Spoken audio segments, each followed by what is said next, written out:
panel discussion where we talk about remembering Georgetown, remembering the people from your childhood, remembering people who were important in your life. And we have two people who are going to kind of lead us in this. I'm going to let them introduce themselves and say something about growing up in Georgetown.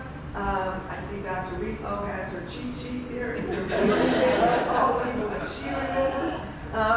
So what we're going to do is just let them tell their stories, but we invite you to tell stories too. So when they talk about somebody you remember, raise your hand and tell your story about that person too, or somebody who was associated with them. Because what we're trying to do here, what the Georgetown Steering Team is trying to do, is collect the history of Georgetown.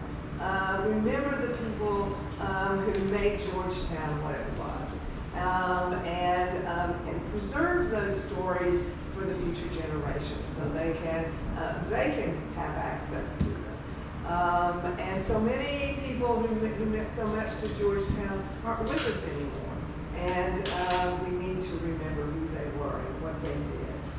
So that's what we're doing. This is an ongoing project, so we hope we'll get some new leads today and be able to tell these stories. Afterwards, if you've told a story, afterwards, if you want to tell that story and as an oral history, we would be happy to have it as well. Okay, so, and maybe this will jog your memory. You forgot about that. That is really cool. So I'm going to step away, and I'm a professor and I can talk forever, so I'm going to so we'll just let our panelists take it from here. Good morning. Good morning. My name is Annie Riffo. I was born and raised in Georgetown. My family home is at the corner of 7th and Sanford Avenue. My father was born in Georgetown on May 18th, 1915 at 614 Hickory Avenue. Betty and I were talking about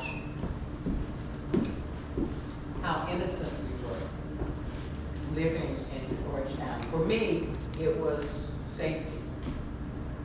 You know, my world was Sanford Avenue and Hickory Avenue, and those were the two places that I knew I would always be accepted.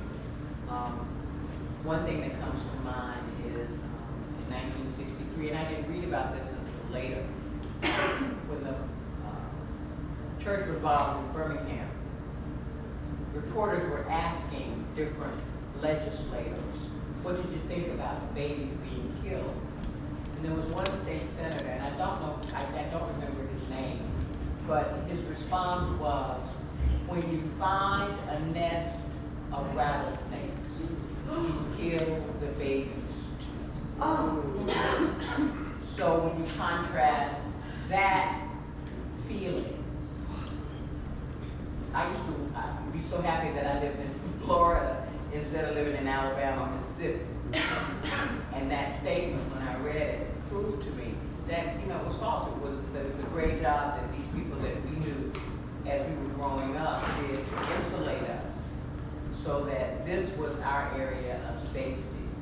It's still, until I was way grown, going back to my parents' house, if I could get there, whatever was going wrong, if I could just get to the door, then I knew that everything would be all right. And that was the essence for me of coming up in Georgetown.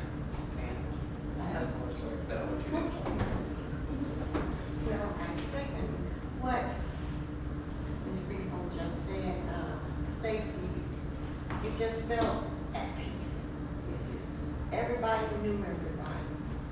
Our families, my family, there's 6 generations of us. My great-grandparents came to Sanford 1870, I believe it was, and they owned home out on Sanford Avenue and 25th Street. They have 13 acres of property out there, but they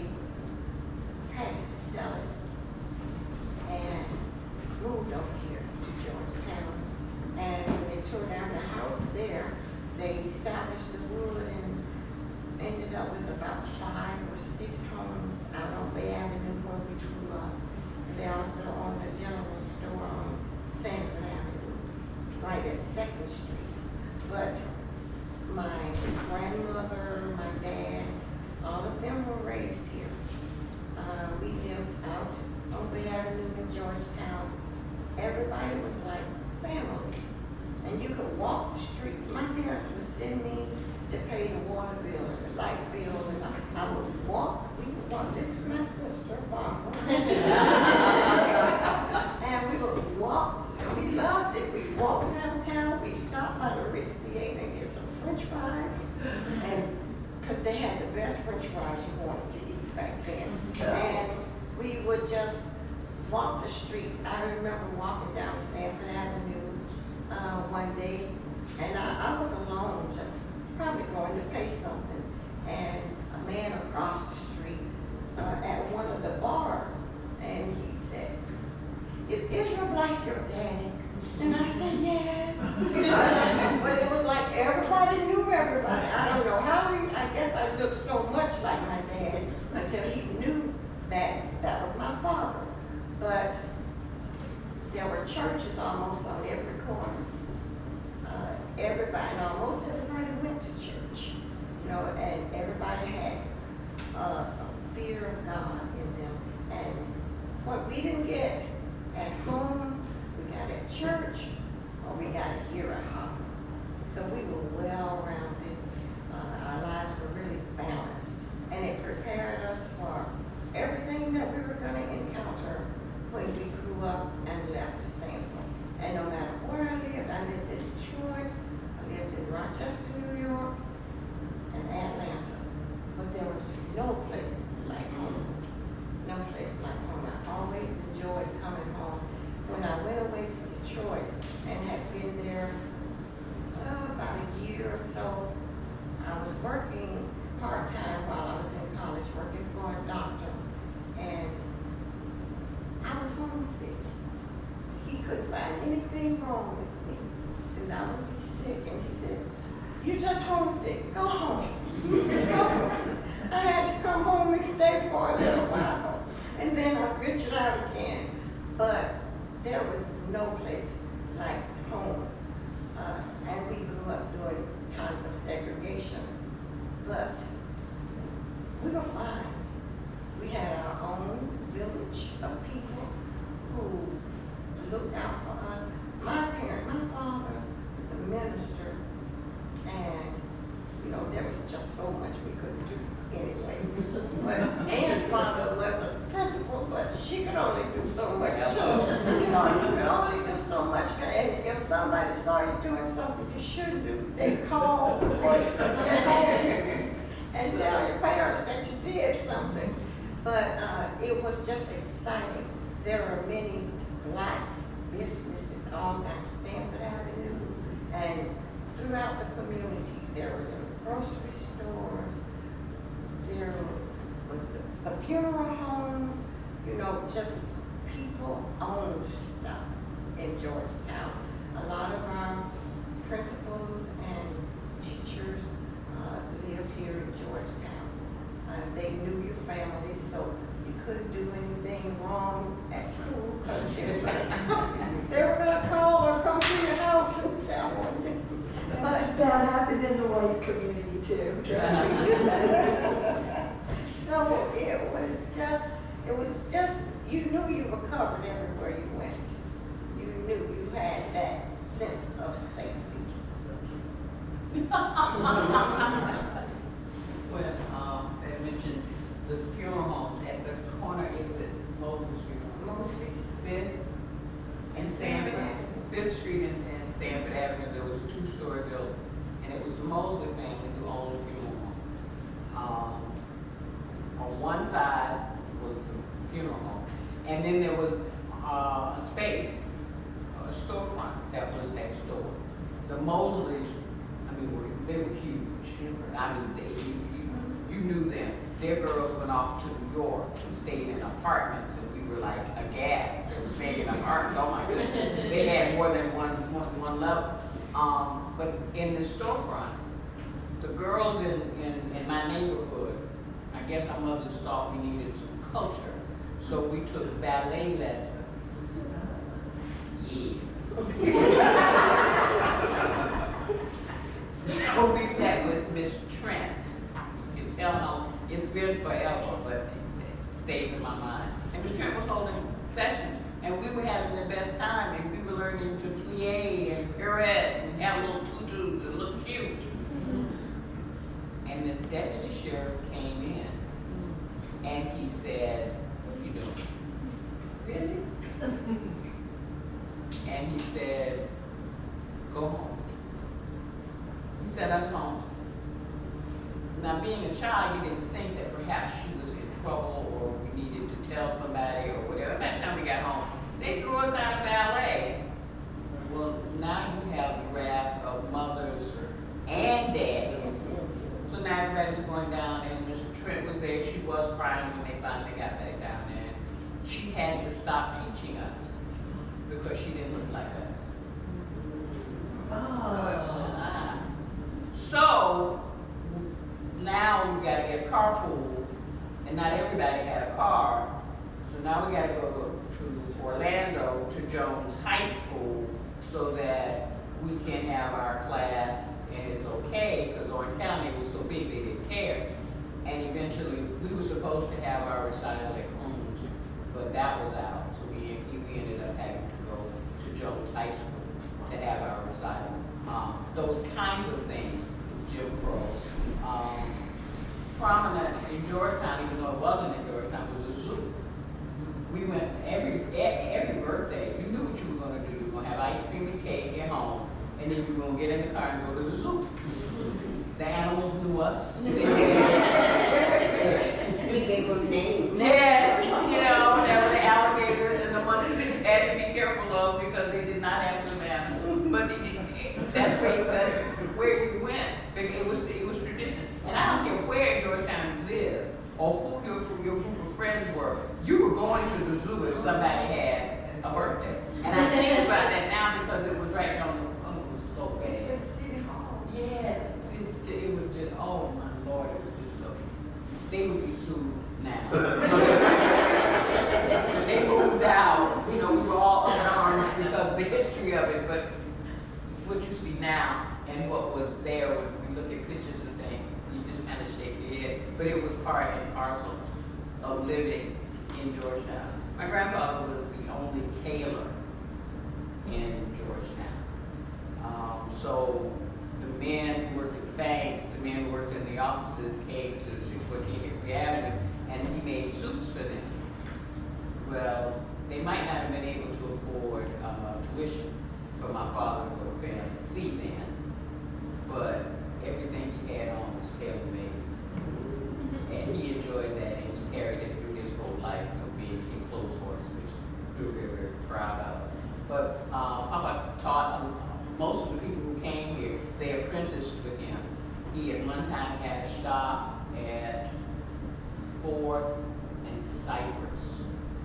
There's a park there now, and eventually closed that down, and they just came to the house. Mr. Smith eventually opened up a tailoring shop in Goldsboro, was one of those people who apprenticed with his grandmother. My grandmother was a cook, and she cooked at grammar school. She was famous for her yeast rolls, and well, she should have been. She worked for the Chase family before she started working at the grammar school, and would have probably continued working at the Chases. At that time, they owned where the nuns live now, across the street from the old All Souls, across, is it Third, I think, on right near Park Avenue. And one Christmas, Miss Chase, one of my grandmothers, stayed and served dinner. She had fixed breakfast. She had 2 boys at home. It was Christmas. Miss Chase said, dinner was ready. Louise, you'll stay and serve dinner. My grandmother was a woman of very, very, very few words. She did not suffer fools gladly. She said what she meant, and she meant what she said. She was probably one of the best babies I've ever met in my life. She loved her family dearly. She asked Ms. Chase, and I don't know if I would have phrased it this way, but she said, she asked Ms. Chase, do your sister enough to take you to the top of the line? Needless to say, she got her for things. So then she went to work at the grammar school, and eventually she went to interview at Goldsboro Elementary. And she interviewed with the kitchen manager, who was a cousin. And then she had to interview with the principal. She called the principal boy because he belonged to her. His name was H.L. Rifo Jr. and her name was Louise Rifo. So she worked there until he said it was time for her to stop picking up those big pots. She was an amazing woman. Is it just up behind? Is that fire? No. Come on, we gotta see it for you. Thank you, Jesus.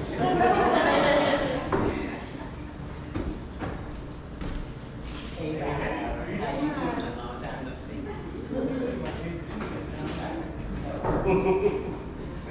I know my favorite. Since you just got here, we're gonna let you introduce yourself and tell us about how you see Georgetown. Okay. Well, good morning to everybody. I'm Byron Deese. And Deese's youngest son, and youngest child, I should say. And born and raised here in Georgetown. We started out on, well, actually where you are. We started on 8th Street and then moved to 6th Street when I was probably 8 years old. 7th Street. That's right, girl was 8th Street. That's right. Yeah, when I was 8 years old, we moved to 6th Street. Hickory, 6th and Hickory. And went to, actually, it was, I went to Hamilton Elementary School, was actually in the first kindergarten class at Hamilton in 1984. So when the school opened, which was really, and that was cool because we actually talk about this because I remember our 5th grade year, we all had to write something to the future. I think the year we were supposed to open this capsule was like 2017 or something, which seemed like, way off in the future, in whatever, 1988, I guess, or 89, and I don't know whatever happened with that, but growing up here was great. I mean, I think that, for me, it was, I would always hear a lot of stories, about Crooms Academy and here in Hopper, and so I think I just kind of immersed myself into asking a lot of questions about, well, tell me about why were you guys in that school and not this school, and what was going on there and all that. And so it did wake up, I would say, probably just an interest in social science and history and how things came about and why are they different now than they were then. I actually, after elementary school, went to Sanford Middle School, got in a bunch of trouble. Got in a bunch of trouble at Sanford Middle School, and then went to Croom's School of Choice at the time was the name, for students who had been in trouble or trying to get themselves together. And Barbara Kirby was our principal, and so and she knew how to get us straight. And so and that was great for me, to be honest with you, because she knew what to do. So if you're just going through that change of years and life and things like that, you need to be in some leadership stuff. So let's get you involved in this, let's get you involved in that. And then ultimately going to Seminole and getting involved in sports. And then really what I think probably the real saving grace for me when I got to Seminole was the chorus, the Bob McGuire and the gospel choir and Destiny. And I actually stopped playing football just to commit myself to all the things relative to choir and student leadership. And so, so just being here in Georgetown, I think it was enough. One, I would say, history for us to feel like we had some shoulders to stand on as it relates to why we should do more than just give up, or why we should actually have confidence in what we're doing even at that age. And especially when you hear some of the stories, your father being just right on the street, we could point to principals and leaders of different things, and so it gave us kind of a trajectory as to what we could do and what was possible. And then from there, I went to Seminole Community College, Seminole State now, for 2 years, which even added to I would say for me, just having access to leaders and people who cared about your plight and your trajectory. Ms. Sherry Jenkins was the advisor for the Future Business Leaders of America 5 in Atlanta, which she inspired me. My mom was an FBLA advisor at Lake Howell, and so I watched my mom, all through my upbringing, go to conferences and things like that, but I didn't dive into it the way she wanted me to when I was in high school. Got to Seminole Community College, and Sherry Jenkins, she said, you're our president, and we need you to do this and that and this, and ended up serving as national treasurer for the Future Business Leaders while I was there. And then the year that I served in that office, I went to school, transferred to Tuskegee, and so it started the chapter in Tuskegee. And so, I just think back, it all comes back to Georgetown. All of the different things that has happened over the years, the early rearing and the confidence and the willingness to think that it was something that was even possible, because there were so many leaders who grew up right in this community, and we're doing it over the years. So, I'm very proud of Georgetown and all it's done over the years. I think one of the things that touches me is, and Larry and Betty both touched on it, is that you could look around. You saw the people who put on the good clothes and went to work, but you also saw them when they were working in the yard. You saw them when they went fishing.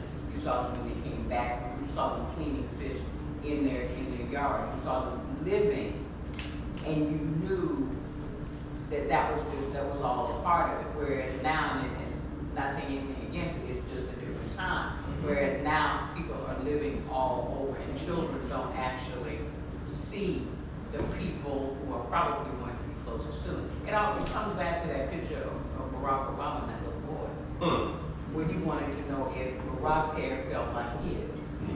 All of that is important. We grew up seeing people who, if not in education, they were in their own businesses. We saw them taking care of their family. We also saw the other side, not that it wasn't a paradise. But for what we did see, we knew that at Midway, I didn't go to Hopper. My mother and father both taught in Midway, so hello. I go with them. At Midway, they told us, even though it wasn't true then, you could be anything you want to be. That was important. Every 1 week in February, we had the Negro History Week program, and you got up on stage and you talked about people, and you took the same people over and over and over. All right, fine, but you still talked about it, and people heard it.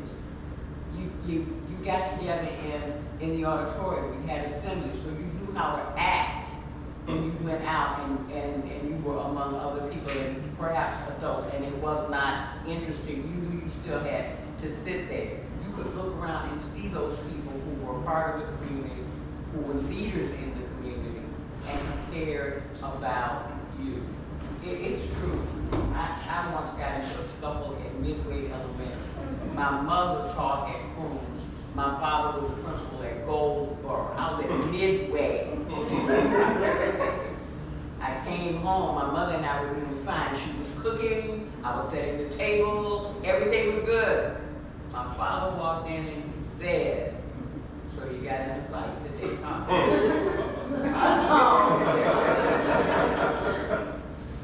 What? Well, I wouldn't call it a fight. It was still a scuffle. And my teacher had said, none of this goes out of the class. But he knew about it, obviously. But then he went on my dad. I didn't think that was very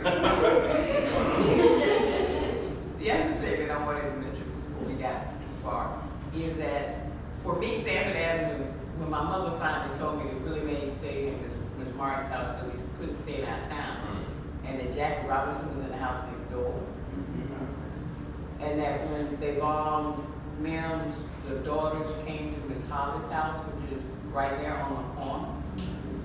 And all of a sudden I'm thinking, living in an historical place. Because Sanford didn't feel historical at all. It just felt like we were left behind. That there was nothing to do. Summers, we were here. Recreation. You played on the swings, you played jacks, you came in, you went to class, there was an art class. You did all of those things, and this was the core of the community. You kept the kids off the streets. I don't know how they paid for it, I don't have any idea. But I know that this was the center, this is where you came. You walked up here, you went home for lunch, you came back, and then you went back home. It was a place that looked out for children, the community, and all of the community. Goldsboro, Midway, Georgetown, they all looked out for the children. And maybe it's just a change. Maybe both people have to work 2 or 3 jobs in order to make it. And maybe that's it. But it seems that what we had in Georgetown is lacking a little bit now. And it may be because of economics, it may be for whatever reason, another reason. But for me, that's what stays with me. I remember going to the library. That was, oh man, riding my bike to the library and checking out 8 books and coming home. And the librarian was just wonderful. I worked with a woman by the name of Helen Tucker. And Helen was native Sanford. Her father worked with Chase and Company. Helen won the shooting contest when she was 12. She beat out grown men. She was that kind of, but at the same time she was concert pianist. But Helen, when I told her that I used to go to the library, her first question was, and how did she treat you? And I thought, I never really gave it a thought because it was, and maybe I shouldn't say this, but I went to school in Nashville and they had put together a university center. So we were able to go to Vanderbilt and check out books from the library. But the librarian wasn't very nice. And she said, no, you can't have that book. I said, okay. So we raised up another book to set our friends out. It didn't come to that in Sanford. The librarian was very nice.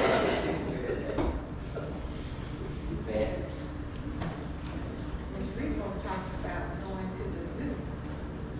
Well, we walked to the zoo. We'd go home after church, eat dinner, change clothes, and almost every Sunday we walked to the zoo.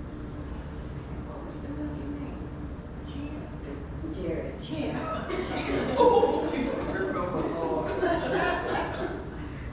Well, we talked to Jerry. Jerry wasn't too nice like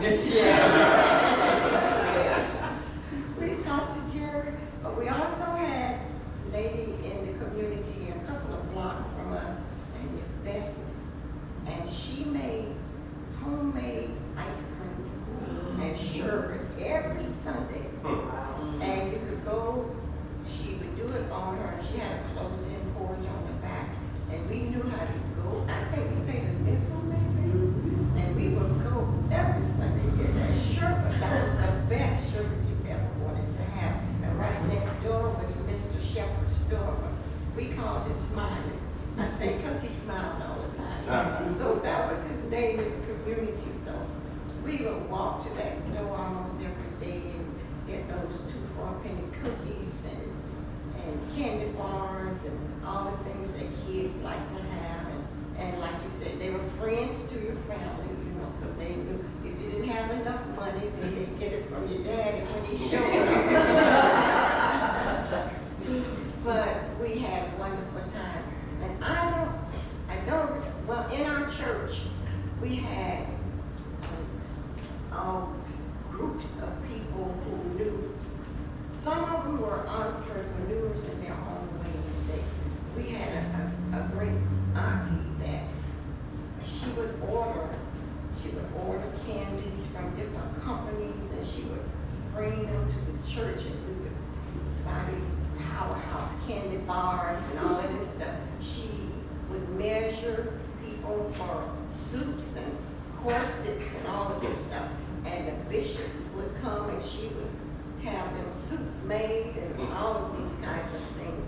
And Miss Corey Jones, who had the birthing center right there on the corner where a lot of the kids were born. She was a member of our church also. But right there at that church, they taught us some of everything. We had to say what we call speeches. So at Christmas and Easter, all these times, we had to learn these speeches. You know, Christ was born on Easter Day. You know, things like that. But it taught us how to get up and speak.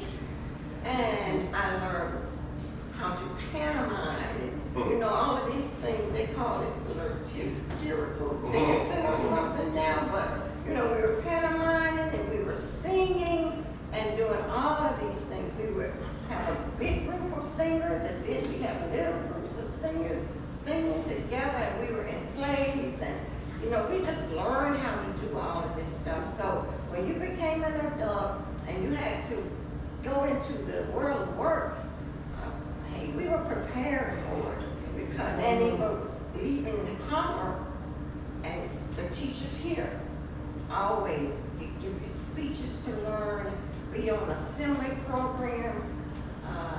Miss Mary, her daughter, Patricia Watley now, she would come and show us different dances to do, and we would be participating in county plays and different things like that. I mean, we were well-rounded.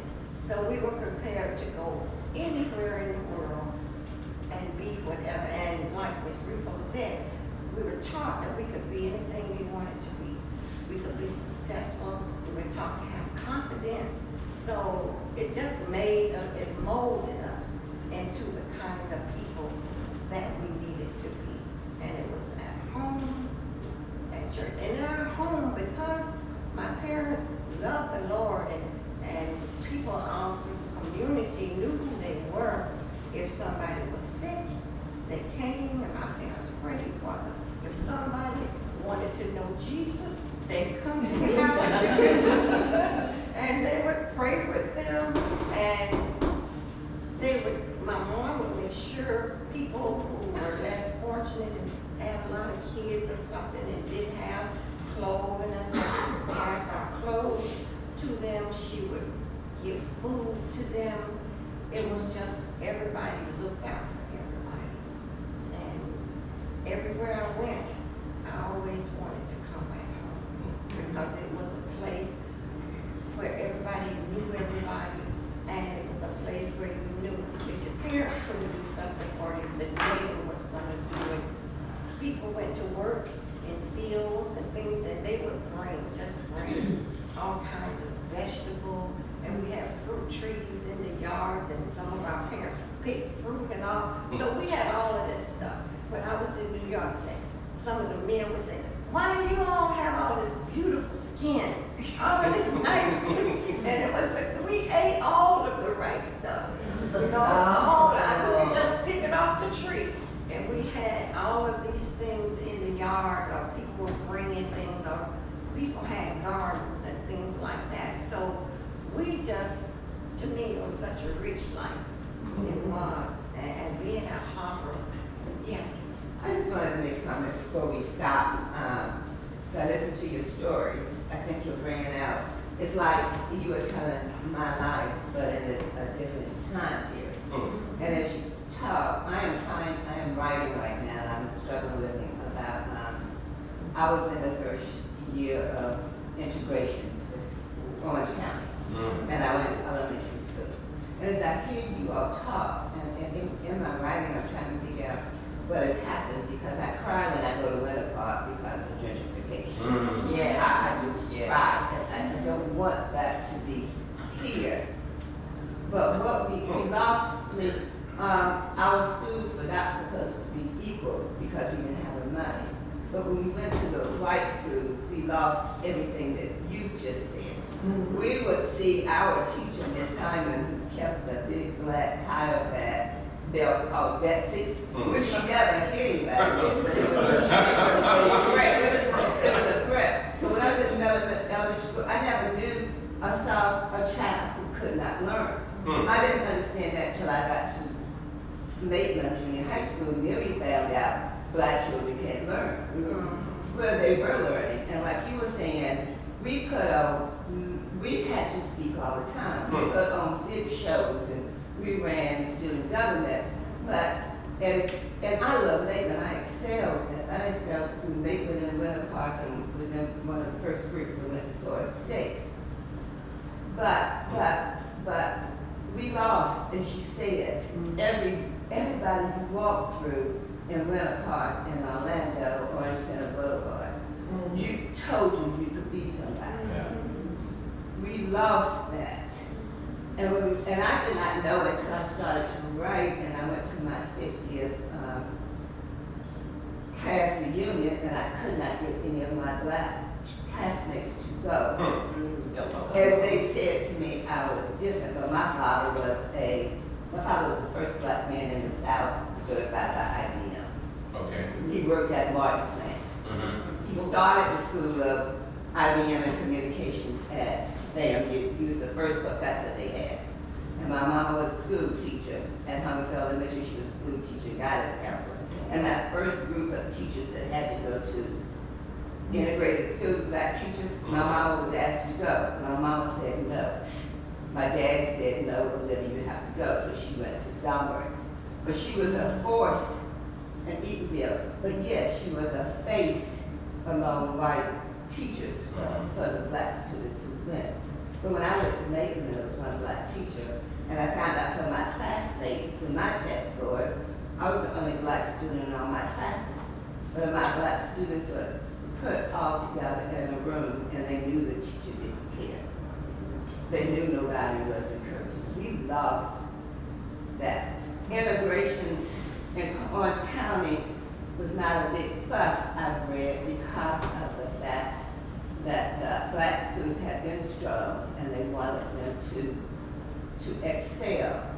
But we needed more black teachers. We actually needed counseling. We lost all of our extra activities because you could walk home from school from Huntington Elementary and Webster and Hamilton, but your parents couldn't. Who was going to take you home from Maitland? So what was supposed to take us through education, it stopped a lot of people, but it stopped community and togetherness and parents. You know, the teacher coming to the house. You know, we would see Miss Sonny go to somebody's house and everybody else was, she ain't never come to my house. I'm confused.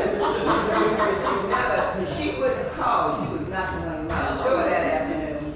Yep. And maybe she'll wait till your daddy got home because she wanted mom and your daddy. So you're telling our lives so beautifully, and I just had to say that. I hope that's okay. I wanted to add, and I'm hoping that this won't come out the way I wanted to come out. I don't think it was just education. I've been doing a lot of reading lately, mainly because I'm trying to understand what, if anything, is going on. But the thing that touched me was that we are the only industrialized nation in the world that does not have universal health care. Yes. The only one. Right. And the only reason we don't have it is because if you have universal, then that means everybody has it. And the United States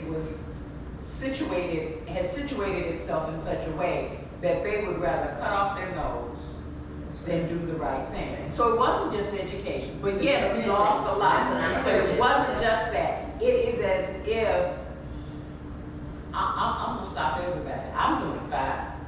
You know, I have health care. The citizens are paying for it. I'm good. I'll have it until I die. I don't care about anybody else. But if that is the way they feel, then everything that comes up that would have to include everybody, they're going to turn their back on. And as a result, we are where we are. So I just wanted to add that. You know, thank you. I agree with you totally. You know. Yes. My children had said to me when they were young, Mama, why didn't we go on vacation? I'm like, Where would we go? vacation.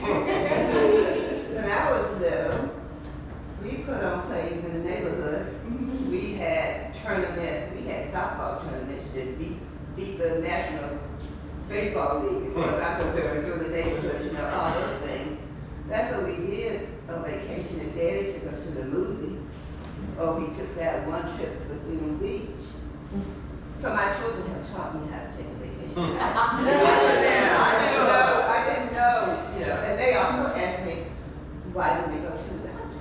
You know, when I was young, you went to the doctor and you got sick.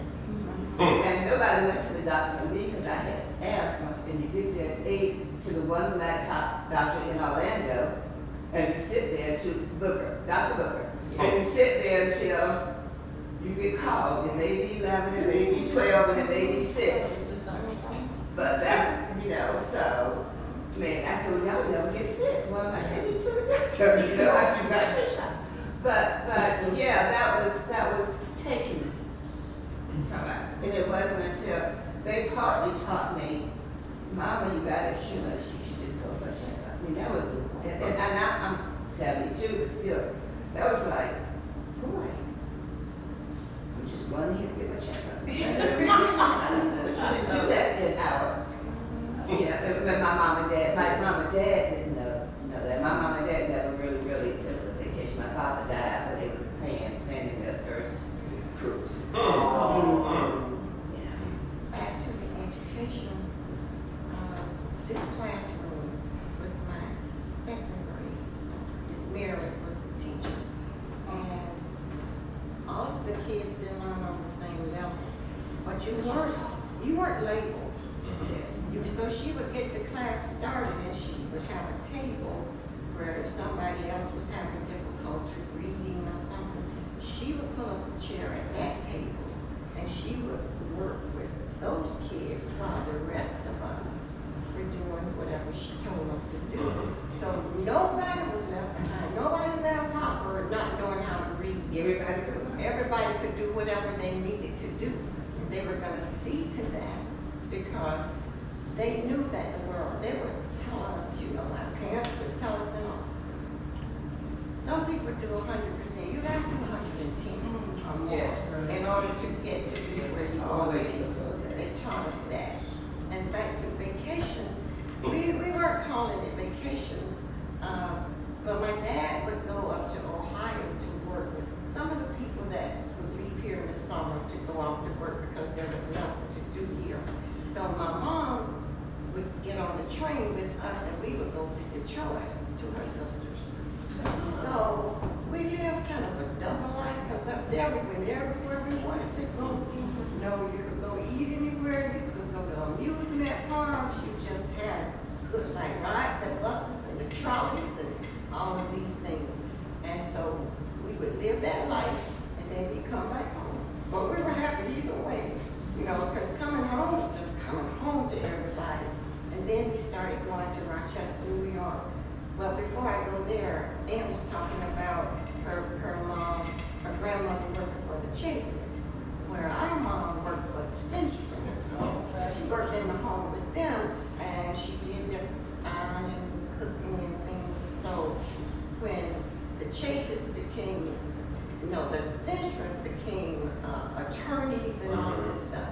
Whenever mom needed anything done legally, she would let me call Duck. And here was Nina, come on. And they would do whatever she needed them to do. And they loved her. She would say, well, he was a teenager, and when he wanted this shirt done because he needed to go somewhere, I would do it for him. And so she thought she could call on him for anything, and they treated her that. When my father died, Doug Springsteen showed up at the funeral and right there waiting for Mama to be with her and to give her cards and stuff. So that life was different. But we went to New York.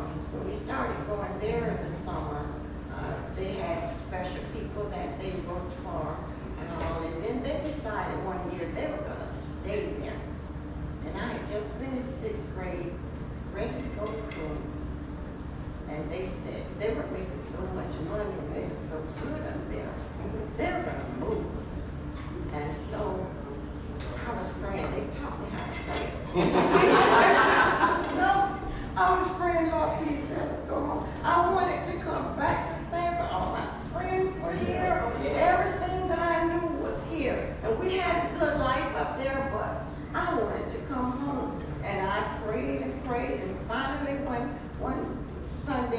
somebody in the church called our names and said, Sanford and Daddy. I knew my daddy was coming because he loved the Lord, he feared the Lord. So when we got in the car, he said, honey, watch, start packing, we're going home. and I was telling the Lord, I want to be home. What? I want to be home by my birthday. And my birthday was December 4th. We got home December 3rd.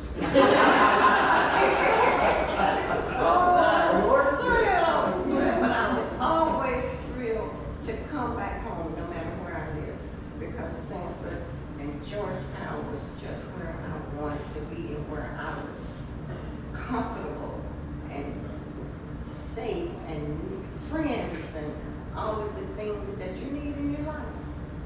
It was right here. One thing I'll say to that is, growing up, first of all, as you can see, my aunt and my mom, they would pour these types of stories on me and my brother and sisters. So that was part of our reality, even though we didn't live during that time. We felt as if we were there. I can remember, when you guys were in the Croon's choir, and Dr. Minot and Earl Minot, and so I used to, in my mind, envision watching those chorus, the choir singing, and picture, okay, when I got to Seminole High School and we had our big gospel choir, that we needed to do choral music like they did at Croon's Academy, and to make sure that the bass section sounded a certain way, and to make sure that every part of the choir was ready, because we were not just singing for that time period and for the people who were there, but we were also living. I knew there were some folks in the room who were also judging us based off of the same songs that they sang 30 years before. So I said, listen, we got to get this right. You realize who's in the room? Girl, Minot is out there, so it is that point of community that I'm thankful that you guys poured that onto us. But then even during my time, we still had a sense of community relative to what was going on in the church, what was going on in sports, what was available to everybody, students who came from the projects or they lived around the corner, or it didn't matter. We still had access to participate downtown and play baseball and popcorn football, things that allowed us to, at that point we really didn't have the different layers. And I was just talking to somebody yesterday about this, how things have changed a bit socially, because I remember, we would have guys from Goldsboro, folks here, but then we also had friends who played baseball and football with us who lived in Geneva, and their parents would have Confederate flags on the trucks, but we didn't know. I mean, we were just all playing together, and okay, that's their culture. And it wasn't as, for us, it wasn't as in your face, if you will. It was just everybody had their own way of living. And when I think back to, we don't all live in predominantly black communities anymore than we used to. In our generation, folks are scattered out and living in this community, and then that sense of neighborliness, if you will, has gone. And not just here. So when I left here, went off to college, moved to Baltimore and Philadelphia, and again, unless you are, once you reach a certain level in the new communities, they don't have that sense of predominantly black communities, if you will. So if you're a parent trying to keep a certain level of community and education and understanding on, you have to actually go and do things where you feel like you can get that type of education. You have to join certain organizations. You have to be a part of different groups where that type of history is available. So it is, I think back to, I call it like the social experiment of segregation and integration. And it's really a social science experiment that we're 50 years into it now, if not more. And you think about what is the objective, what are we trying to accomplish? And when I think my daughter is now, we moved back from Baltimore to Sanford just because I felt like there's an opportunity for her to learn and gain access to some of the things that I saw growing up in a small town. And now being here, and she's 14 years old at Seminole, being able to access and being able to communicate with, we don't have the same kind of, I would say, predominantly black neighborhoods like we have here, and that type of experience with young people and going to the bus stops and all that kind of stuff. But there is some level of intentionality to make sure that she understands her history. She understands, she spends time to know how things came about, and talk and openly have these conversations that they're not going to have in schools. We can't be mad if the school system says we're not going to teach this and we're not going to teach that. We have to teach it at home. We have to be open and have these types of conversations, the good, the bad, and the ugly. And so that's really, I think that it's just good to be back in this type of community where we can have on-the-front conversations like this, to have a historical sketch and be able to share that and get as many people in the room to hear it. Yeah, I really want to understand why it's okay to not tell the history. I don't think it's okay. And yeah, I mean the fact that it's being subdued, it's being changed, it's being rewritten. Now, maybe I'm a little different. I grew up in Milwaukee and I was the minority. My neighborhood was predominantly black.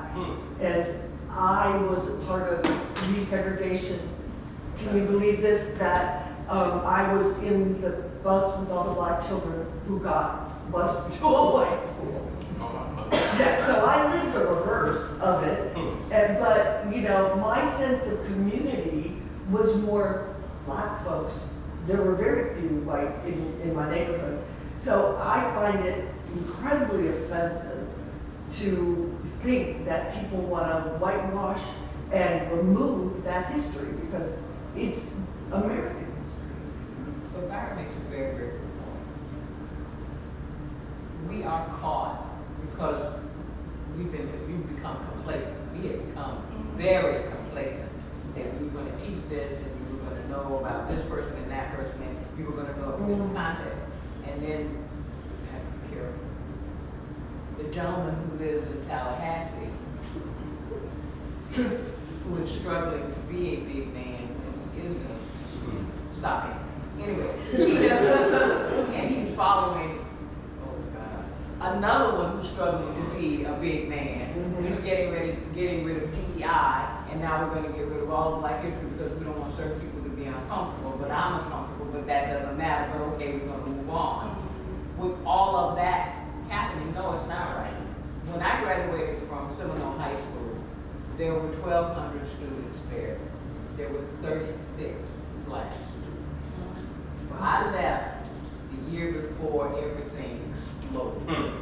When people were fighting out in the corridors, when folks were cussing other folks out. When I was there, the Klan parked across the street from the school. Hello. And watched us.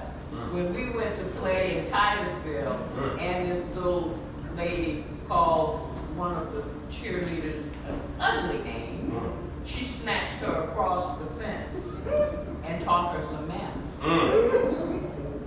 That was my experience with when my friend, my best friend in the world, we've known each other for over 70 years, when she said, let's go to the class reunion. Are you serious? I'm okay to be around them when they don't say anything. I'm okay. No, I'm not going. And I thought she called me the next morning crying, and I thought, oh no, we're not doing that. So my experience at Seminole High School was I was very happy at Crooms. I was just in ninth grade, and my father said, no, you're going to go to Seminole. Yeah. He said because they're taking the weakest white teachers and sending them to black schools, and they're taking the best black teachers and sending them to white schools. And he said, you're going to learn, regardless, you're going to learn. So I went to Seminole High School. I promise God, if you let me live through this, I promise you, I will not be at another integrated. I'm going back to the HBC. I'm going to HBC. I don't care how much it costs. I'm going. Graduated from there. Best 4 years outside of the 8 years at Midway. Best 4 years of my life. but, you know, history being lost because it makes people uncomfortable. I said, but take something, you know, go to the doctor, do something, see a therapist. But we need at some point to teach history. History is history. Absolutely. It says and to make a more perfect union. That's right. It didn't say the union was perfect. A more perfect union. I'm sorry, go ahead. No, that's quite all right. What I hear overall is that community is important, no matter what the year was. I come from the integrated school system, and I'm from New York. My family's from Florida, so I'm transitioning right now. But I think most of the time what people believe is that integration is equal, but it's not. And I see it from different perspectives. So I'm looking at homes, and I wanted to come to Florida because homes seem different. You have land, you have the opportunity to grow. But now that I'm here, it seems like everything's an HOA and every home is the exact same. Growing up, there was community, your grandparents, your parents, whoever, somebody was watching you. Yeah. No matter what age I am. But now it seems like everyone's running from their neighbors. You don't want to say hi, you're just running into the home, you're trying to avoid each other.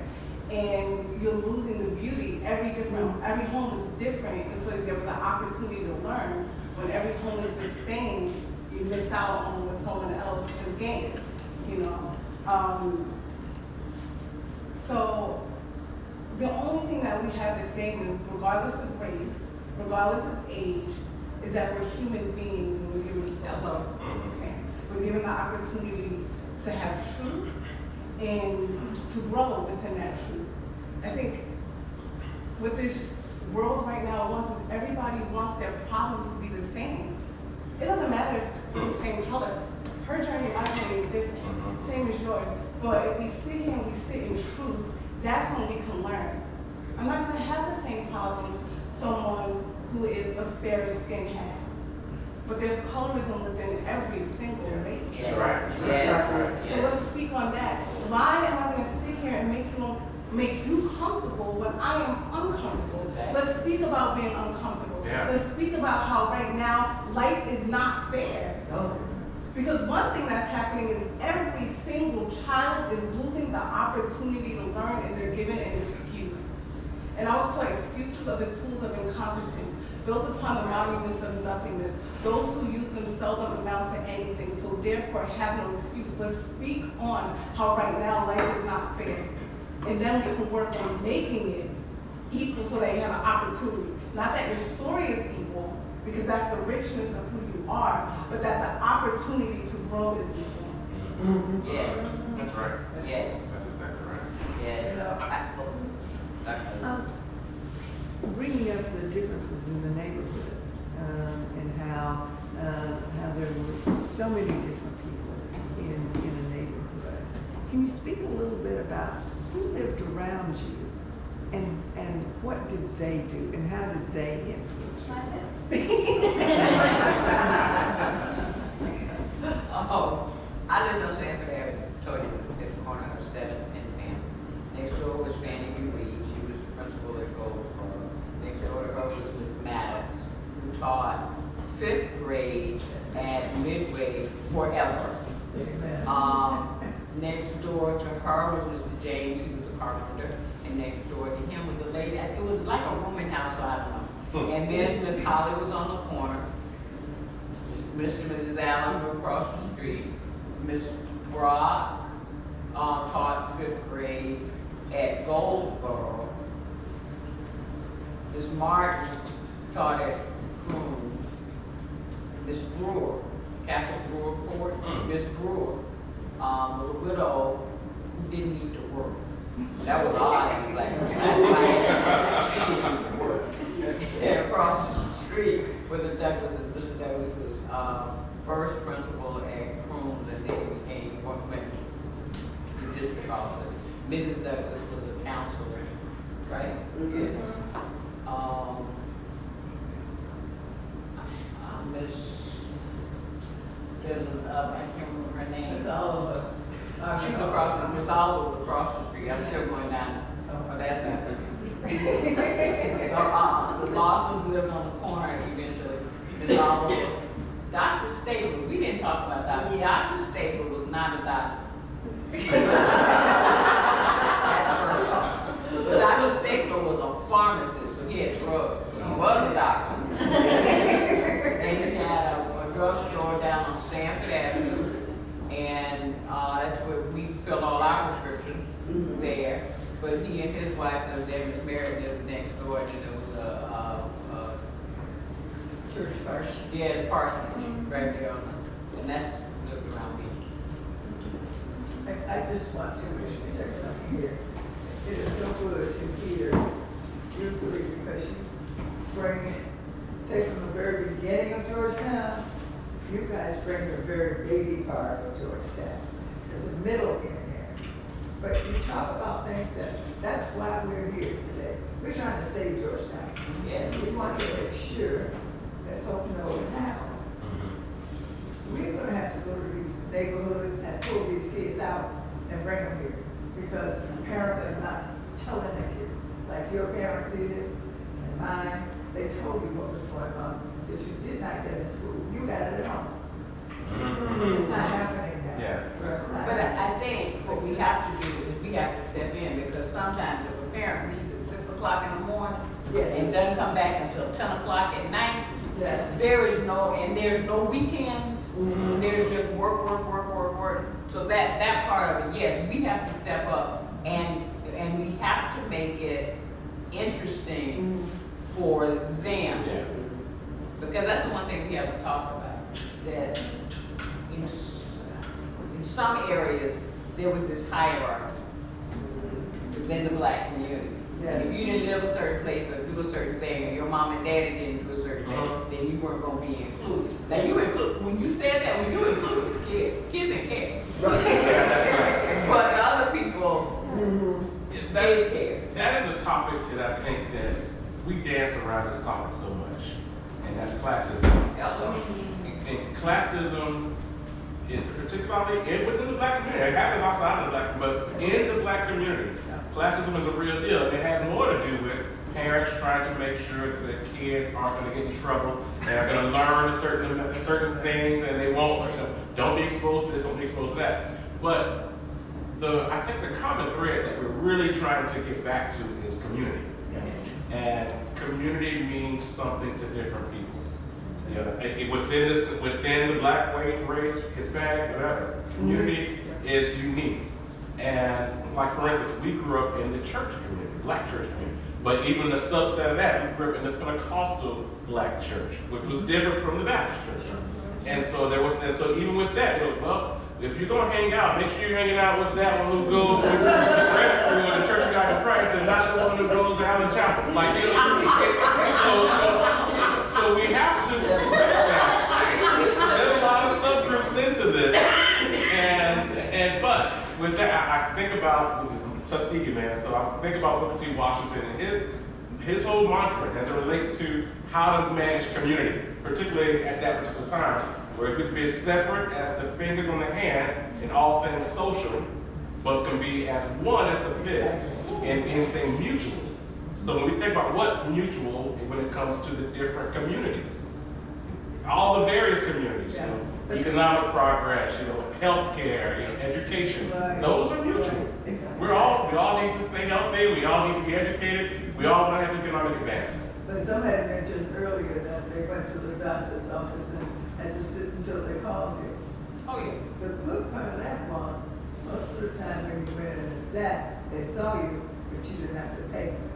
Your mom and dad brought chicken, or they brought some vegetables or fruit or something. That's how the doctors got paid. We had one here, Dr. Stark. Oh, yeah. Everybody knows him, lived down the street from me, but he was always available. And another thing, black doctors knew that they could not get all the training they needed. So every summer, they would take some of their patients up to Tallahassee, to that Tallahassee Memorial Hospital on the campus of Fairview. And those folk got medical care, operations, whatever they might need that they didn't get here. Because you couldn't send a patient downtown to one of the white doctors to do something. That was a no-no. It wasn't a no-no, but you just didn't do it. Because number one, you didn't have the resources to go and sit at that person's office. I don't know if you ever went to a specialty doctor, but one of the major gynecologists in Sanford scheduled patients differently. Black women went on Tuesdays and Thursdays. White women went on Monday, Wednesday, and Friday. Who did that? Dr. Roberts. Oh, I didn't know that. And it wasn't something that you thought about, because when you went to catch the train, you went in one door and somebody else went in another door. So that was what was there. When you get on classes, think about it. All we have to do is just look. We excuse people according to how much money they have. Yeah. We will charge them with crime according to how much money they have. Yeah. You know, when I look at the files that folks are talking about now, and I see all of these people who are listed, and I think to myself, should you be in jail? Should you at least be in a holding cell? Should you be questioned by a law enforcement officer with a little tape recorder? Should you? But nothing. So they're having conversations. So yeah, classism definitely, and you can either look at it and smile and do whatever, or you can just ignore it and let people talk about it. But look at the number of black men, people in jail because of drugs. Yeah. Who were doing the same drugs, maybe by a different name, that white people were, who never went to jail. You have black people who died in jail for doing less drugs than white. But it's your classism. Yeah, here's one that you never thought about, is that DUIs are a misdemeanor. Think about that. If you steal a laptop, it's a felony. Now, which is worse? Which causes more harm? Which can you die from, a DUI or stealing a laptop? Now, the reason why DUIs are a misdemeanor is that misdemeanors don't cause you to lose the right to vote.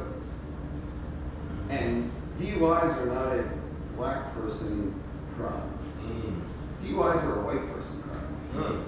So if you really drill down, I was a judge for 12 years. I know the statistics of how many black people came in front of me on DUIs. You'd be shocked how few. You'd be shocked how many are something else. And so, you know, if you look broadly, there is so much Civil War still going on. Yeah. They never stop fighting the Civil War. They're still doing it. And my question is, and I hope y'all don't take this wrong, but I never thought about this. Do you, after all this social experiment for the last 50 years, do you think it might be better to be separate and unequal than integrated and losing culture and losing community? And or because it's not going to be separate and equal ever. Not in this. Not in Well, it doesn't this- feel like it. I mean, not with the regimes we have now going in charge. So, was it maybe preferable to have, even if it wasn't equal, to have your own community where you could feel safe and have people that build you up instead of didn't? It depends on how far you want to take that. If I have to go back and take the poll tax, the poll tax, and then take the test too, I don't know that that's, of course, not much different from what's going on now, but I don't know that I could deal with that. I've often wondered, was the integration of schools, perhaps if the integration of schools had been like universal health care, if we had just done it the right way, there wouldn't have been a problem. So I don't know how to answer it. You know, when we think about separate and unequal, so separate essentially gets back to community. Right. Because we all have our own unique communities. You know, the black community, the upper crust, the lower income, like also everybody has their own unique community. So that's the separate piece. White folks, all that. The equality aspect of that is where we really have to say who's based on whose metrics did, you know? If we're saying, are we equal? And the objective there is, can we all vote? Can we all go to, you know, if we want to go to a certain building, can we do it? Like, if that playing field is level, then I think, yeah, separate and equal from that respect, then yes. I was referring to education. Really? Is it just better, what, maybe this is, because, you know, white people, I think I speak for white people, all you have the ones that are still fighting the Civil War, right? That, you know, because Obama got elected, they hate it, whatever. And then you have the ones that mean well, for whatever reason, maybe to make themselves feel good, or maybe they really truly care, but don't really understand how it's going to play out. So maybe we were all better off working on it from a different angle. One thing that I think about it is, so for instance, we have historically black colleges, and we have the option to go to historically, but we don't have actually less than 10% of black students actually, who are college students, actually go to HBCUs. 90% of black students actually go to predominantly white institutions, you know, so there is, I think it comes back to the having options without discrimination. Exactly. You know, so if we can still have the option to go to a historically black high school with no discrimination. If we had the option to go to Seminole High School with no discrimination, you know, and so And the same opportunities. and the same opportunities. You know, it's very similar to even now when they talk about, well, you can get a voucher to go to this charter school, and you can get a voucher to go to this, and you know, so I think in education, if you know, it could have, if we can get the discrimination out of it, and then just make it access to options, then and without and lowering funding and things like that, then yeah, I think it would have been a good situation. One of the things that comes to mind with all of this, being a person who kind of straddled the lines, right? Because my community didn't, when I moved to Florida, quite honest, in the 80s, I was shocked. Okay? Because my school was everybody, right? And my community was everybody. And it didn't matter. I went to dinner with my best friend whose mother was phenomenal cooking. My mother was terrible. And, you know what I'm saying? And it was so rich and it was so beautiful. And that was what my life was, right? I didn't know any better. I was a kid, that's how I grew up. And when I moved to Florida, it was like a reality shift. And do you know how I feel now after living in Florida for 44 years? I feel like, how could it be such a reversal of where I came from? Because we were happy. You know, but like you said, your kids, and you look at the world like your friends, your community, you know, the people of your church. I was Lutheran, and our best friends were the Black Lutheran Church, like 3 blocks away, right? So it's still Pentecostal, you know. But it was still our community, you know. So I feel like we need to head to that, the separate and equal, and all of us fighting together for a shared truth, because truth has been lost.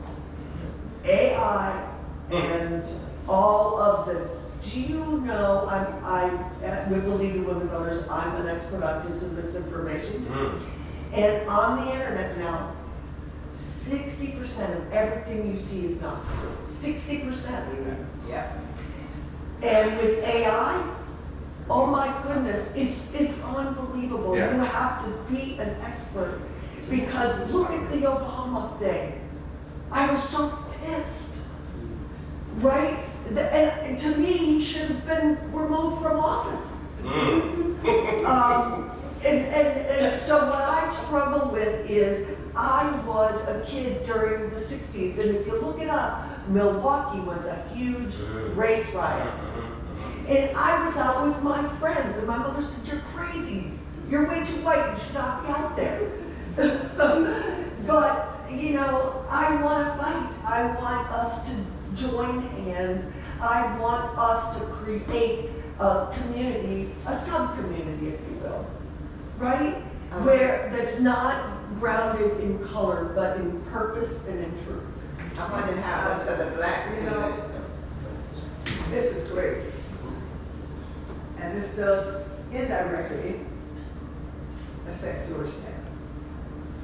But directly, what are we going to do today to bring Georgetown back to what it was? Maybe not bring it back to what it was, but we want people to understand what it was. Because that's the lesson. The lesson here is to learn how we survived at Georgetown, who our parents were, what they did. And I've heard all kinds of experiences here. That's wonderful. See, I grew up at Georgetown too. So, but just a long ways before they came along. But that's what we need to do. We are not going to do the Supreme Court decision anymore. That was done back in 1954. It's not coming back. Yeah. We know that. So let's talk about Georgetown and what we can do here. I think we got a few more minutes left, Dr. Connie. Thank you. I have a question. Everyone's mentioning children and the innocence of children, how innocent they are until like adults are born into them. So my question is, does Georgetown have blind children? Does Georgetown have deaf children? And then does Georgetown have seen children? Because we've already been touched by our outsiders, so we're a little altered, I would say. But if you put these children in a room and watch how they communicate, I think our answer might be there. My nephew goes to a special school because he's on the spectrum. And he has been around children whose movement was different. He has been the one holding the hand of a kid in a wheelchair as somebody pushed him and they went to the classroom. Overall, what I see in the school is an overwhelming amount of tolerance. I see an overwhelming amount of understanding. Don't get me wrong, they have bullies. And they have children who are entitled. And all you have to do is go home with them and you'll understand why. But for the most part, the vast majority of, and this is a Title I school, so we are real nervous about free lunch and free breakfast. We're really, really nervous about that right now. But I think what we have to do, if we want them to be tolerant, if we want our students to know what it is that they had, that was here and they missed, then what we have to do is to set up those things, not at 4 o'clock in the afternoon. Parents are at work. If they're gonna come, then they're gonna come at 6:30 or 7 o'clock. And then finding somebody who's gonna be here or wherever at 7 o'clock and gonna stay until 9, and the kids have homework and they have all that. So you're gonna have to gear whatever it is you want students to have: age, specialities, interests, all of those things, so that the pressure is now no longer on parents who sometimes just don't know about it, but have something that is interesting. I was on my way home and it was Northland Church and it was on Wednesday night. You know, your Bible study on Wednesday night. And the cop stopped my car on 427. And I thought, what was this? And I watched this Ford leave the parking lot. They had on jeans that were torn, they had feet that were going through the leg, they had stuff that was everywhere. They were tatted. Some of them had man buns, some of them didn't, some of them looked like, I can't walk next to you because I just don't know. You could flip out at any moment. But they were all headed toward this building. And I wondered to myself, what are you doing that is drawing this many young people that you need a cop to stop traffic so they can cross the street? So to answer your question, Julie, It's gotta be something that's interesting to them. Exactly. It's got to be something that's convenient to them. We don't have buses anymore in Seminole County, and that's another story. Yeah. But we have to have transportation available to them if they're in Georgetown. If they're not in Georgetown and they're in Midway and they want to know about Georgetown, we have got to get churches, schools, Yes. all of those kinds of groups, and you've got to get the best black teachers you know, those who are engaging, those who were born to teach. That's what this building is all about. That's a great point. It's open. I want it open 24/7. That's a great That's my purpose. I know it won't happen that way, but this building is a community building. It is on the National Historic Register. That's that church over on 9th and Cypress is in this National Historic neighborhood. So that's why it's so important. You bring up a really good point, and I'm thinking about it. Well, one, to answer your question that you mentioned earlier about the different types of children that we're. I remember growing up, so when we would walk from Hamilton down to my grandmother's house, and we would just walk straight down A Street from Hamilton, crossing. Take Martin was our crossing guard, and so we walked down, and I remember we had kids who were deaf, or would have like a big something in the ear. Like, when you're kids, what's wrong with you? What's that under there? What's that under there? And so that would be the first early things that kids would say, because they're trying to figure out, how are you different from me? Right. We had kids who actually had like really deep speech impediments. Yes. And so we were trying to figure out, why are they different? What's going on there? And is it that they have a disability, or is it just they have a learning situation or something? And so we actually had, there would be kids who were overweight, and we're trying to figure out, why are you overweight, we're not, things like that. But at the same time, this is one thing that I really dislike that we don't have now. But the city of Sanford had a host of different recreational programs that we all took part in, whether it's baseball, summertime. If somebody asked a question, what do you do in the summertime? We were at the rec center right downtown in the waterfront, and just where the city hall is, and we were playing foosball, and we would have conversations, and we would go over to back over to the civic center where the senior center was playing. They'd have their games, and we would interact with them. This every summer. That's what we did. Mine was right here on Hopper in the back here, where the toilet is. That's where mine was every summer. So so I think about what we just mentioned about this place. This place. And and where it's located in the city. You think about who's here now. So it's not a predominantly black. It's very multicultural community now. But we have children who are here, and so this place could and should be something that will attract all the children in the community, whether it be after school programs, summer programs, that essentially would help, again, go back to those, what's our mutual progress? And mutual progress being, education, economics. But we don't have to reinvent the wheel.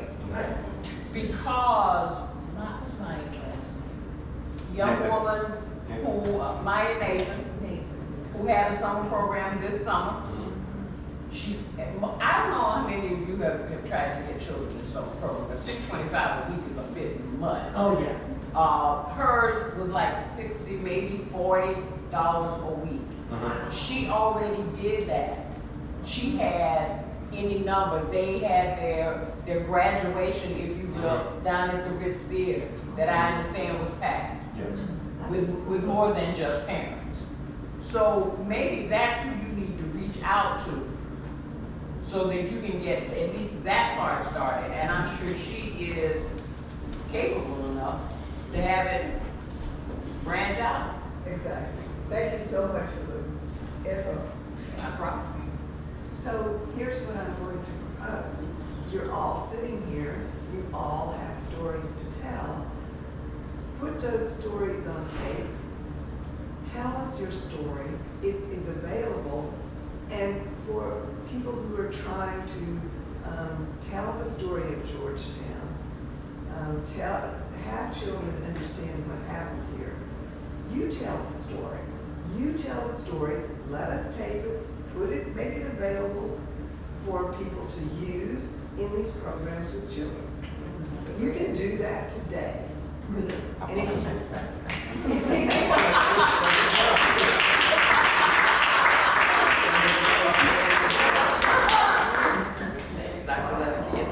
so we've got a little short period of time, and then we're going to have a genealogy workshop to help you study your family, know how to find the resources that you don't know that are available to you. And so we have snacks over here. In fact, too many of us brought food. So it's not healthy food, but it's good. Have some food and come back. And those who want to tell their stories, you can take a short time to tell your stories. If you have photographs or anything like that you want to have scanned, you can have that scanned, and you can come in and out of the workshop